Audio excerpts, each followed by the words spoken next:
দাদা, ও দাদা, তোমাকে একটা কথা বলি। কি বলবি বল। আচ্ছা দাদা, তোমার চুলগুলো পেকে গেল কিভাবে? বয়স হয়ে গেছে তো, সেই কারণে পেকে গেছে। আমার তো পাকেনি দাদা। আরে পাকবে পাকবে, বয়স হলে তোর চুলও পেকে যাবে। দাদা, আর একটা কথা জিজ্ঞেস করি। আচ্ছা কও। আচ্ছা দাদা, তুমি বিয়ে করেছো? হারামজাদা কয় কি, বিয়ে না করলে তোর বাপ হইলো কোত্থেকে? দাদা, বিয়ে করলেই বাপ হওয়া যায়? আরে বিয়ে কইরে সংসার করলেই বাপ হওয়া যায়। তাইলে আমিও বাপ হবো দাদা।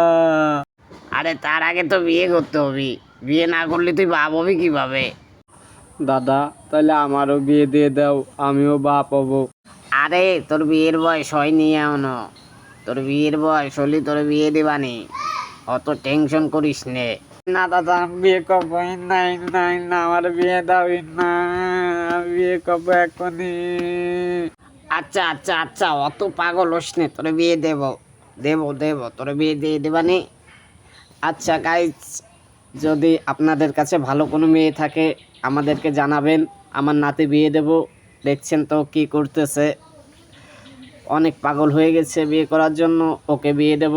যদি কোনো ভালো মেয়ে থাকে আমাদেরকে জানাইতে পারেন।